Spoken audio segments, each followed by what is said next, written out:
ibabahagi sa inyo ay di pamagat po na how deep is your love for the Lord. Gaano nga ba kalalim ang pag-ibig natin, ang pag-ibig ninyo sa ating Panginoon Diyos? Kung meron pong susukat niyan or magme-measure ng ating pong pag-ibig sa Diyos ay walang iba kundi ang Diyos na makapangyarihan sa lahat. Siya lang po ang may kakayahan para masukat niya yung ating sinasabing mahal natin ang Panginoon. Kaya po sa oras na ito, yan po yung ating pag-aaralan.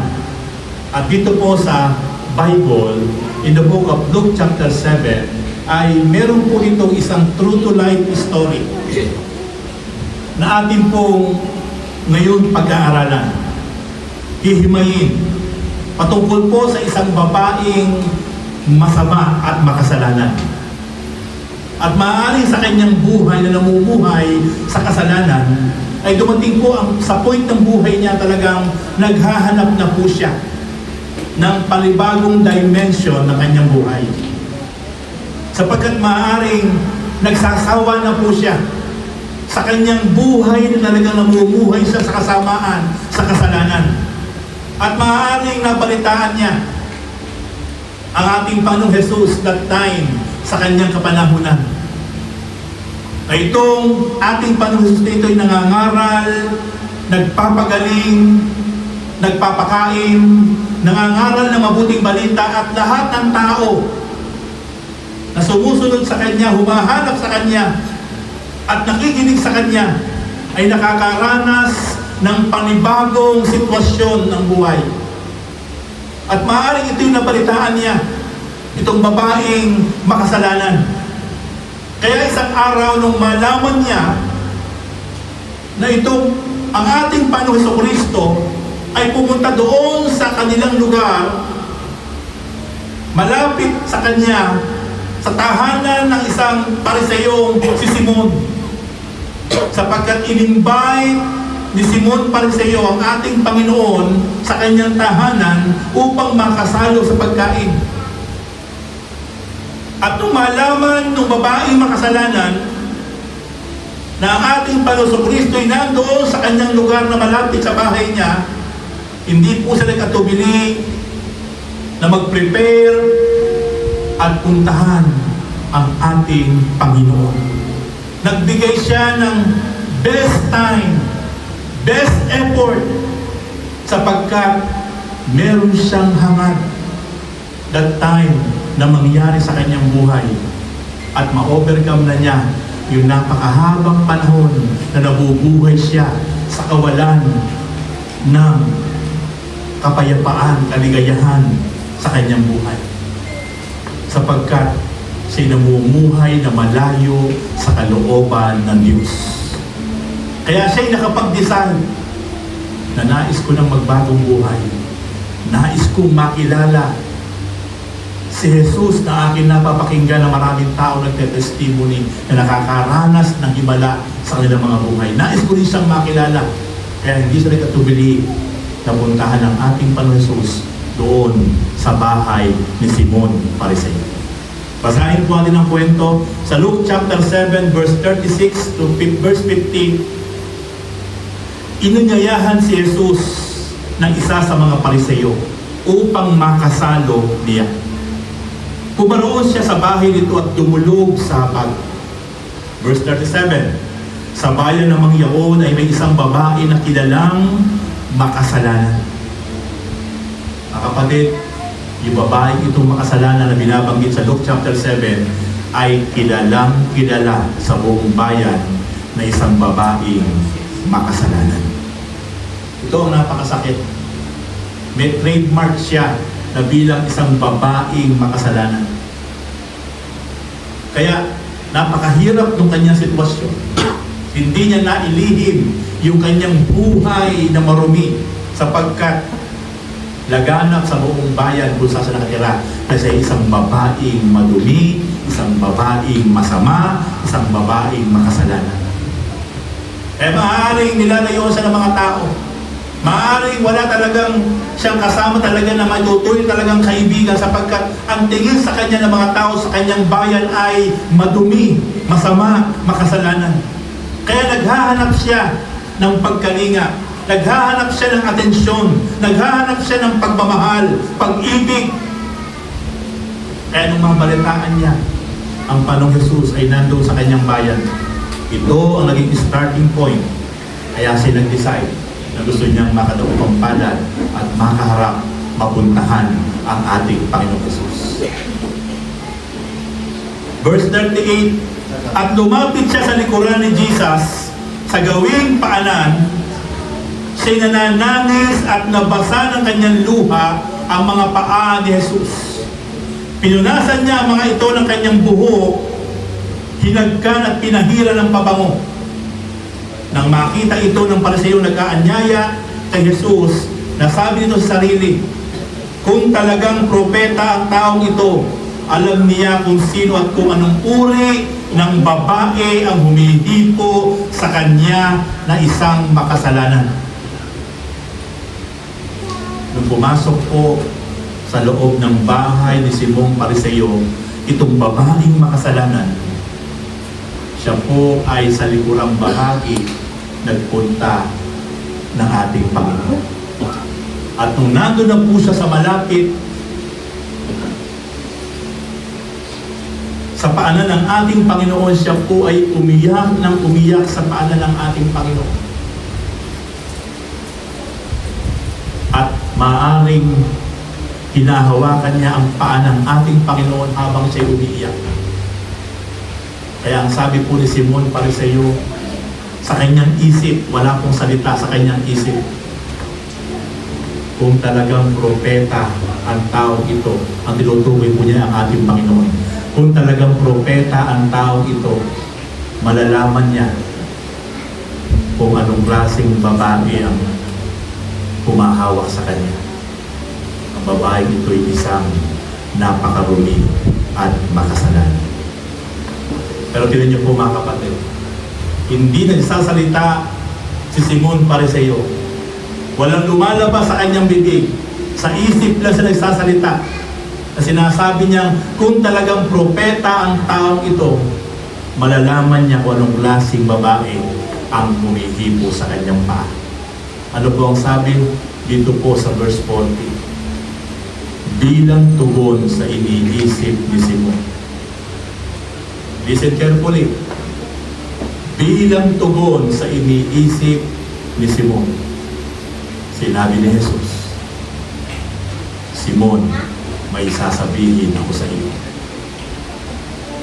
Makikita po natin na yung iniisip ni Simon sa ating Panginoon ay nabasa at nalaman ng ating Panginoon. Gusto ko po itong i-emphasize sa inyo ngayong umaga mga kapatid.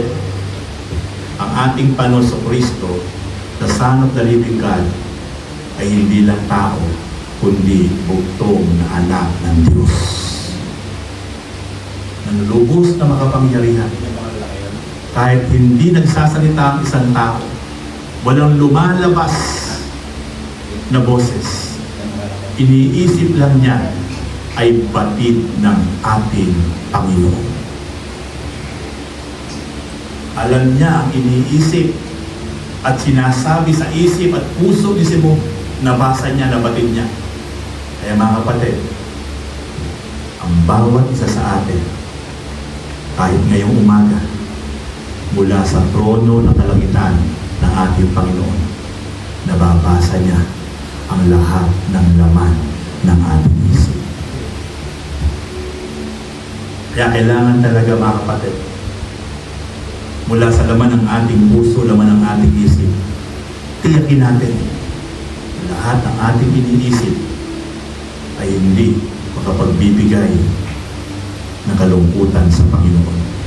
Kundi lahat ng ating dapat iniisip ay makapagbibigay ng kasiyahan at kaluhuran sa ating Panginoong Yesus. Bakit po? Kasi kapag nabasa niya sa inyong isip at sa aking isip, sa inyong puso at sa aking puso, ang laman ng isip at puso natin na hindi naging kalugod-lugod sa kanyang harapan. Ito ay magiging hadlang sa gagawin ng Panginoon sa buhay mo at sa buhay ko. Kaya dito po ay in-open rebuke po niya si Simon Pariseo. Ni-rebuke po niya sapagkat nabasa po niya ang sinasabi ni Simon Pariseo. Kung talagang propeta ang taong ito, sabi ni Simon sa kanyang isip, malalaman niya kung anong klaseng babae yung nasa kanyang paanan. Kaya sabi ng Panginoon, Simon, may sasabihin ako sa iyo. Sumagot siya, ano po yung guro? Verse 41, sinabi ni Jesus, may 2 taong nanghiram sa isang nagpapautang. Ang isa ay 500 denaryo at ang isa na may 50. Nang hindi makabayad, pareho silang pinatawad. Ngayon, sino sa kanila ang lalong nagmamahal sa nagpautang? Sumagot si Simon, sa palagay ko po ang pinatawad ng malaking halaga. Tama ang sagot mo, ang tugon ni Jesus. Nilingon niya ang babae at sinabi kay Simon, nakikita mo ba ang babaeng ito? Pumasok ako sa iyong bahay at hindi mo man lang ako binigyan ng tubig para sa aking mga paa. Ngunit, binasa niya ng luha ang aking mga paa at pinunasan ng kanyang buhok. Nirebuke po niya si Simon. Open rebuke. Maaring napahiya ito si Simon sapagkat ang iniisip po niya ay alam ng ating Panginoon. Tama ang sagot mo, Simon. Ang malaking utang na pinatawad ang mas higit na magpapadama ng pagmamahal doon sa nagpautang. Nakikita mo ba yung babaeng yan? Pumasok ako sa iyong bahay, hindi mo ako binigyan ng tubig upang hugasan ang aking paa. Pero yung babaeng ito, tinigmak niya ng luha ang aking mga paa na madumi at pinunasan niya ng kanyang buhok ang aking paa. Kaya makikita po ating mga kapatid, hinayaan ng ating Panginoon ang ginagawa ng babaeng makasalanan. Sapagkat nakita ng ating Panginoon ang tunay na malalim na pagmamahal ng babaeng iyon na isang makasalanan. How deep is your love for the Lord? Susukatin ng Panginoon ng ating mga pag-ibig, individuals. At kung paano masusukat ng Panginoon ang ating pag-ibig sa Kanya, batay po yan sa ating ginagawa para sa Kanya. Number 1, tingnan niyo po kung paano nasukat ng ating Panginoon ang pag-ibig ng babae. The weeping of the sinful woman. Alam niyo po ba ang ibig sabihin ng pagtamis, ng pag-iyak, ng pagluha ng babaeng makasalanang ito sa paanan ng ating Panginoon? Napakaganda po yung nakita ng Panginoong Jesus, hindi sa kanyang gesture, kundi sa puso at isip ng Panginoon. Nabasa niya ang laman ng puso at isip ng Panginoon habang tumatangis, habang lumuluha ang babae ito na napakaduli, na hinusgahan ng buong bayan during that time. The weeping of the sinful woman, it is a symbol of true repentance. Church, isa po sa gustong makita ng Panginoon Diyos sa buhay ng bawat isang tao na nagkamali, nagkasala, naging marunong. Dumating sa point ng buhay niya na siya ay magpapakumbaba, iiyak sa paanan ng ating Panginoon na mayroong tunay na pagsisisi. Kapag ito ang nangyari at naganap sa buhay ng isang tao, may matinding mangyayari sa buhay ng bawat isang taong makasalanan. Sapagkat yan po ay simbolo ng tunay na pagsisisi. Sabi po ng Luke chapter 7 verse 44a, nilingon niya ang babae at sinabi kay Simon, nakikita mo ba ang babaeng ito? Pumasok ako sa iyong bahay at hindi mo man lang ako binigyan ng tubig para sa aking mga paa. Ngunit, binasa niya ng luha ang aking mga paa. Alam niyo po ba yung paa ng ating Panginoon? During that time, wala pa pong asfaltong kalsada. Puro po rough road, lupa, mabuhangin, lalo po sa Israel. At kapag po nabasa ng pawis ang paa ng ating Panginoon, kakapit sa kanyang paa, sa kanyang balat ang alikabok. Kaya matumi po ang paa ng ating Panginoon. Kaya po ang kaugalian sa mga Hudyo, kapag ikaw ay papasok po sa bahay nila, bago ka pumasok, ang kanila pong kaugalian, meron po silang tubig doon sa labas ng pintuan ng bahay o tapayan jar. Kailangan mo munang maghugas ng paa sapagkat madumi po yung paa nila, puro alikabok. At kapag nakapaghugas na, pwede ka nang pumasok sa loob ng bahay. Yun po ang kanilang kultura sa panahon po na yun. Pero nung pumasok ang Panginoon sa bahay ni Simon Pariseo, nag-invite sa kanya para makasalo, wala pong tubig ibinigay si Simon. Pinapasok po niya ang ating Panginoon na hindi po nakapaghugas ng paa. Dapat po tungkulin po yung nag-invite sa kanya na bigyan siya ng tubig doon sa labas ng pintuan ng bahay. Kaya sabi ng Panginoon, nang pumasok ako, Simon, sa bahay mo, na hindi mo ako binigyan ng tubig para hugasan ang aking paa. Pero itong babaeng ito, tinigmak niya ng luha ang aking maruming paa. Walang hinto sa pag-iyak, sa pagluha, doon sa paanan ng ating Panginoon yung babaeng makasalanan. It is a symbol of true repentance, kapakumbabaan. Mga kapatid, ito po ang gustong makita ng Diyos sa ating lahat. Para mapatunayan natin talaga mahal natin ang Diyos.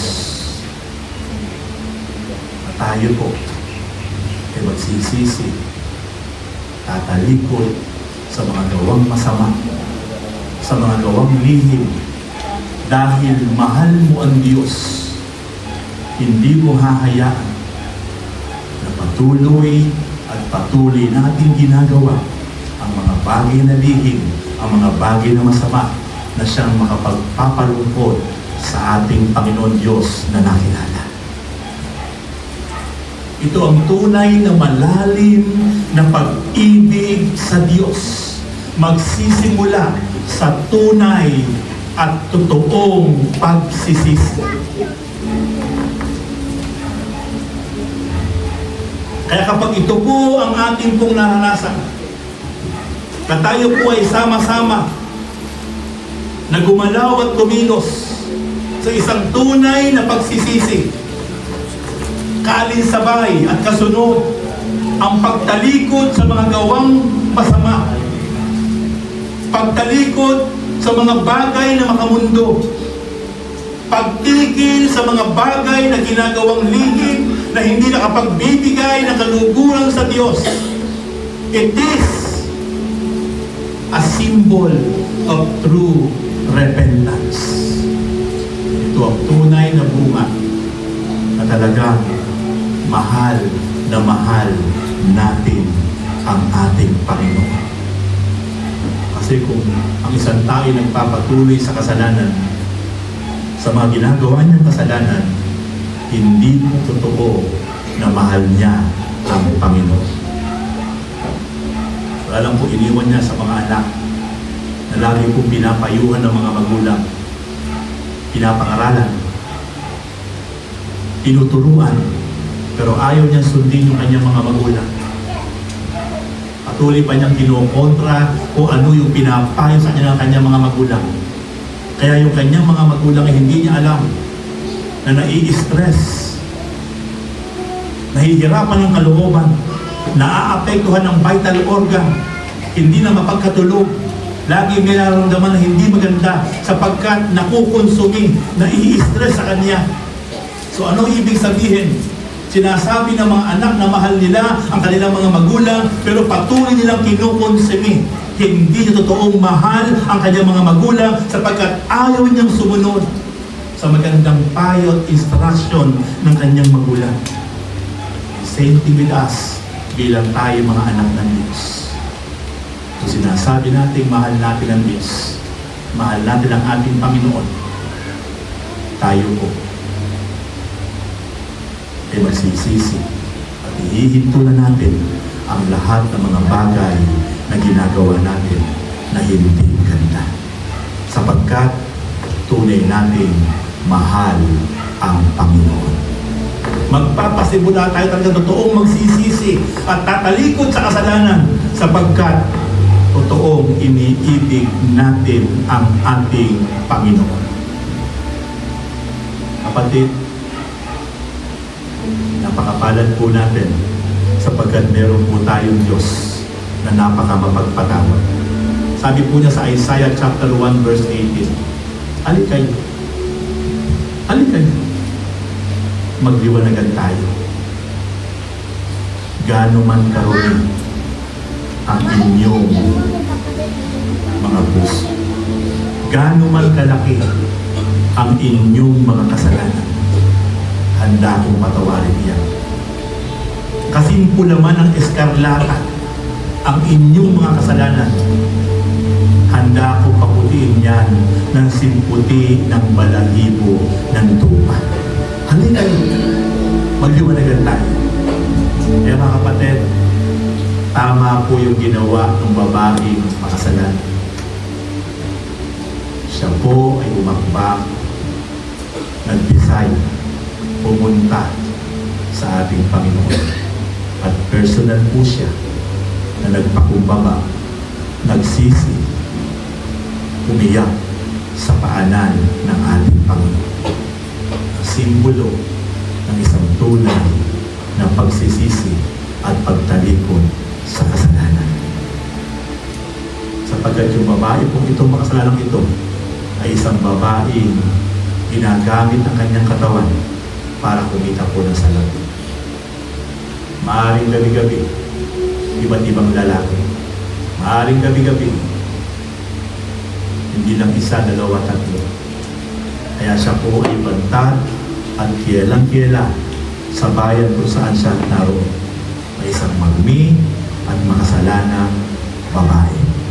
Pero nakikita niyo po, kahit napakarumi niya, hindi sa pinagtabuyan ng Panginoon, hindi nandiri ang ating Panginoon na lumapit sa Kanya, yakapin ang Kanyang mga paa at iyakan. Sapagkat ang ating Panginoon ang may sabi. Matthew chapter 11 verse 28, Halika kayo, lumapit kayo sa akin, kayong lahat na nahihirapan na papagaling sa inyong mga pasanin, at kayo aking pagpapahinay. Pasanin niyo ang aking pamato at mag-aral kayo sa akin, sapagkat ako ay mababang loob at makasusumpong kayo ng kapahingahan para sa inyong kaluluwa. Ang Panginoong Diyos po wala pong pinipili kahit sino at anong klaseng tao, kahit gaano kasama at gaano karumi. Ang importante sa ating Panginoon, tayo po'y handa na magsisi at tumalikod sa kasalanan. At mararanasan po ng bawat isang tao na marumi at masama ang tunay po na pag-ibig at kapatawaran na magmumula sa ating Panginoon. Praise God. Ikalawa po, second point, ang pagpunas po ng buhok ng babaeng makasalanan sa paa ng ating Panginoon. Tapos po siyang umiyak na umiyak. Lumuha ng lumuha. At nakita po niya na tigmak po ng putik ang paa ng ating Panginoon. Ginamit po niyang basahan ang kanyang buhok na napakaganda at iniingatan na isa po sa kanyang pang-akit sa kanya po maruming pamumuhay. Maaaring yung buhok po na yung alagang-alaga niya sa mga pinapahid na mga katas na mga damo during that time upang iti maging makintaw, maging mabango, maging maganda yung kanyang mahabang buhok. Alagang-alaga niya po yun sapagkat ito po ang isa sa asset niya bilang isang babae na ginagamit ang katawan upang akitin ang maraming lalaki, upang kumita ng salapi. But that time, nang masumpungan niya ang ating Panginoon at dumating sa point ng buhay niya at talagang gusto na po talaga niyang magbagong buhay, lumakad sa katuwiran at kabanalan at pagsunod sa Panginoon, siya po ay nagpakumbaba at nagsisit, umiyak ng umiyak sa pala ng ating Panginoon na walang lubay. At yung po maalikabok na paa ng ating Panginoon dahil po itinatigmak ng kanyang luha. Nung nakita po niya nagpuputik ang pala ng ating Panginoon sapagkat siya po iyak ng iyak, ginawa po niyang basahan ang kanyang alagang-alagang buhok para punasan ang maaaring nagputik na paa ng ating Panginoon. It is a symbol of true servanthood. Ito po ang tunay na kahulugan ng tunay na naglilingkod sa Diyos. Mga kapatid, listen carefully. Nakita po ng Panginoon itong babae ito na talagang buong puso na nag-serve sa Kanya with humility. Sapagkat yung pinakamahalaga, pinakamagandang asset ng kanyang katawan na alagang-alaga niya, ni walang kabuluhan niya na ang ating Panginoon Kristo na ang kanyang nakadagupang pala. Ginawa lang po niyang maruming basahan yung pinakamahalagang asset ng kanyang katawan, yung kanyang napakisap, napakagandang buhok, mahabang buhok, pinaliwala po niya. Ginawa lang po niyang basahan sa paanan ng ating Panginoon. Ano po ang sabi doon sa Luke chapter 7, verse 44b? Ngunit binasa niya ng luha ang aking mga paa at pinunasan ng kanyang buhok. Makinig po kayo. Ang tunay po palang pagsunod na bunga ng malalim na pag-ibig natin sa Panginoon ay masusukat ng Diyos kapag kaya nating gamitin ang mga bagay na sobra nating iniingatan at pinapahalagahan sa ating buhay para sa pagsunod sa Panginoon. It is a true symbol of servanthood. At ito po ay nakita ng ating Panginoong Jesus sa babaeng makasalanan. Mga kapatid, habang hindi natin kayang ipagamit, habang hindi natin kayang gamitin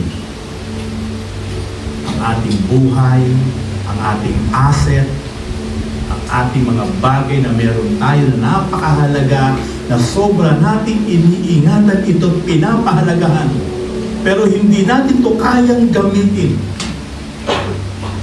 para sa Panginoon, sa ating paglilingkod, hindi natin mapapatunayan na tayo tunay na nagmamahal, umiibig sa ating Panginoon. But, yung mga bagay na pinahahalagahan natin, yung mga bagay na iniingatan natin, pero kaya natin tong gamitin. Kaya natin tong i-let go para sa pagsunod sa kalooban ng Diyos. Dito natin mapapatunayan na talagang totoo yung ating sinasabi na mahal na iniibig natin ang Panginoon. Like for example, si David, si Solomon, na matagal na panahon, nag-imbak ng napakaraming kayamanan, nag-imbak ng napakaraming first class na ginto. Pero kaya lang pala inipon ng mga ginto ito, hindi para ipagyabang, hindi para ipagmalaki, kundi kaya pala nila inipon ang tonelalang gintong ito ay para tunawin lang, para nung ipagtatayo nila ng templo ang Diyos, gagawin lang nilang palamuti sa loob at lahat ng mga dingding ang gintong iyon na matagal nilang iningatan at sinino at inipon. At doon nalugod ang Diyos kay David at kay Solomon. Sapagkat yung mga bagay na meron sila na higit nilang pinapahalagahan at iniingatan ay naipakita nila sa harap ng Diyos na kaya pa nila para itong gamitin, hindi para sa kanilang sariling kapakanan, kundi para sa kapurihan ng ating Panginoon Diyos.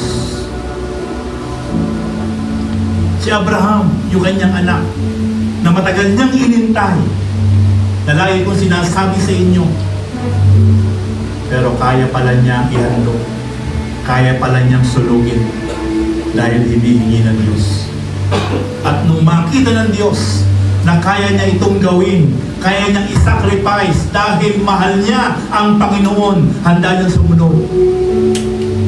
Hindi pinahintulot ng Diyos, nakitilin niya, patayin niya ang kanyang sariling anak. Pagkos, nung babagsak na yung punyal sa dibdib ng kanyang anak na si Isaac, pinigil sa ng Diyos sa pamamagitan ng kanyang anghel. Ang sabi ng anghel, Abraham, huwag. Nakita ng Diyos ang iyong tapat na pagsunod, ang iyong tunay na pag-ibig sa Diyos. Ayon, ang bisirong tupa, nakasabit ang sungay sa halaman. Yun ang iyong ihandog sa Diyos. Kaya makikita po mga kapatid, minsan, testingin ka lang, susubukan ka lang ng Diyos kung gaano ka katapat susunod sa Kanya, sa Kanyang kalooban. At kapag nakita ng Diyos na handa mong i-let go, handa mong gamitin ang mga bagay na meron ka, even ang buhay mo, nakita niya na handa mo yan gamitin sa Diyos, kapatid, natapatin kita, hindi ka magsisisi, hindi ka mawawalan, magsisimulang mag-o-overflow ang highly favor sa buhay mo, sa buhay ko, gaya sa buhay ni Abraham. Amen. Amen. Amen. Praise God. Kaya mga kapatid, iniintay lang ng Diyos na masukat niya ang ating malalim na pag-ibig sa Panginoon. At ito pong babaeng makasalanan ito ay pumasa sa pagme-measure ng Panginoon kung gaano niya kalalim o totoong iniibig ang Panginoon. Third point, the woman kissing Jesus' feet. Hinalikan ng babaeng ito ang paa ng ating Panginoon na kung merong pinakamaruming parte sa katawan ng ating Panginoon ay yung po yung kanyang paa. Sapagkat ito po yung lumalakad doon sa lupa, mabuhangin, disyerto. Pero kahit po pinakamaruming parte ng katawan ng ating Panginoon, ito po hinalikan niya ng walang malisya. Hinalikan po niya ng buong paggalang buong respeto, buong pagmamahal ang paanan ng ating Panginoon na tigmak ng kanyang luha at nagpuputik. Kaya nga po niya pinunasan ng kanyang buhok at pagkatapos ay kanyang hinalikan bilang magpapakita ng tunay po na pag-ibig at kapakumbabaan. It is a symbol of true humility. Mga kapatid, ang isa po sa hinahanap ng Diyos sa bawat isa po sa atin ay makita po sa atin yung kapakumbabaan. Na habang tayo pinagpapala, habang tayo ibinibless, habang gumagalaw ang Diyos sa buhay natin, ay manatili na nakatapak sa lupa ang ating mga paa. Manatili na ang ating mga puso at isip ay nakakonsentrate para patuloy na parangalan, papurihan ang ating Panginoon. Itong babaeng ito ay nakita ng Panginoon ang kanyang kababaan. Pwede naman siya puhupo sa isang bukuan para kausapin ang Panginoon. Pero hindi niya ginawa. Mas dinais niya na yumukod, lumuha, umiyak sa pala ng ating Panginoon. At pinunasan niya ng kanyang buhok ang dumi ng pala ng ating Panginoon. At kanyang hinalikan. Ito'y nagpapakita ng kanyang tunay na kapakumbabaan. Church, kapag nakita ng Diyos sa buhay natin ang tunay na kababaan, ang Diyos ang may sabi sa kanyang salita. Santiago chapter 4 verse 10, sabi ng Panginoon, ang nagpapakumbaba at nagpapakababa ay itataas ng Diyos. At ang mga nagpapakataas ay ibabagsak ng Diyos. Ang Panginoon mula sa kanyang trono ay nagmamasid sa lahat ng kanyang nilikha, especially sa iyo at sa ating lahat. At nakikita niya ang laman ng isip at puso natin. Kapag nakita niya ang isang tunay na anak ng Diyos, kapag nakita niya ang isang tunay na lingkod ng Diyos, ay namumuhay sa kapakumbabaan, namumuhay sa pag-ibig sa harapan ng Diyos. Siya ang may sabi, ang nagpapakumbaba ay aking itataas.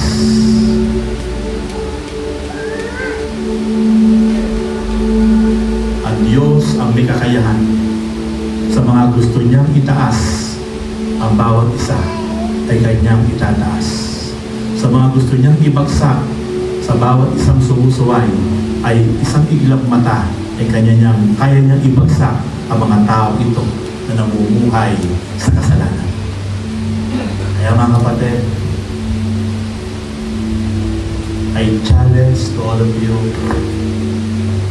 patuloy po tayo mamuhay ng may kapakumbabaan. Nagkamali, nagkasala, repent. Huwag po nating hahayaan na dumating sa buhay natin na magkalyo na yung ating puso. At isang araw, wala na po dating sa atin yung mga salita ng Diyos, yung mga pangaral ng tamang-tama. Isang araw, huwag namang mangyari na ayaw lang po nating tayo itinutuin, pinapangaralan. Minamasama na po natin na tayo napagsasabihan, tayo natuturuan. Yun po yung pinakakritikal na sitwasyon na maranasan ng isang tao sa harap ng Diyos. Na ayaw na po niyang itinutuin. Ayaw na po niyang tinuturuan, pinapangaralan. Sapagkat ang gusto niya, kung ano yung gusto niyang gawin, yun ang kanyang gagawin. Wala na siyang pinakikinggan. Pero tatapatin ko po kayo, at the end of the day, sa buhay ng isang tao ito, kapag ganito po ang sitwasyon niya, yung dulo ng kanyang buhay, kalungkutan, kasipayuan, kabiguan. Kasi hindi na niya kasama ang Panginoon. Kaya sabi ni Lord, apart from me, you can do nothing. John 15 verse 5. Sinabi yan ng Panginoon, kung kayo'y hiwalay sa akin, wala kayong magagawa. Pero sinabi ni Pablo, Philippians chapter 4 verse 13, I can do all things through Christ who give me strength. Magagawa ko ang lahat ng bagay, kahit napaka-imposible, kahit walang naniniwala sa akin, kahit hinuhusgahan ako, sabi ni Pablo, magagawa ko ito dahil sa lakas na ibinibigay sa akin ni Kristo. Yun po ang advantage ng mga taong tunay na namumuhay sa kalooban ng ating Panginoon. And then next point, pouring perfume on Jesus' foot. Meron pong dala na mamahaling pabango yung babae ito na maduming makasalanan.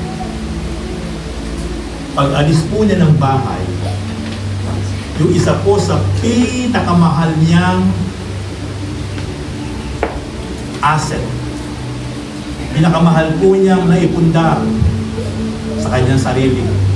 At ginagamit po niya ito bilang mag-attract sa maraming kalalakihan ay yung pong pabango na ito na nakalagay sa alabaster jar na napakamahal na konting pahid lang sa kanyang katawan. Ito ay humahalimuyak ilang metro at sa kanyang paglalakad ay naiiwan yung amoy ng pabangong iyon sapagkat iyon ay napakamahal. Maaaring ito'y matagal niyang pinag-ipunan. Maaaring ito'y pinagbuhusan niya ng mahabang panahon, mahabang pagtsatsaga sa paghahanap buhay sa maruming pamumuhay. At ito'y kanyang nabili. At kaya ito ay nagagamit niya upang patuloy na maraming lalaki ang mahumaling sa kanya sapagkat yung bango nito ay naiiwan at napakatitlit, napakabango. Pero noong time na handa na po siyang magsisi, tumalikod sa kasalanan, yung pinaka expensive perfume na yon, hindi po niya iniwan sa bahay, dala niya po. At yung po mamahaling pabango yun ay ibinuhos niya sa buong katawan ng ating Panginoon. At tumalimuyak yung bango doon sa loob ng bahay. Dahil yung pong ginawa niya na yun na gesture, it is a symbol of true love.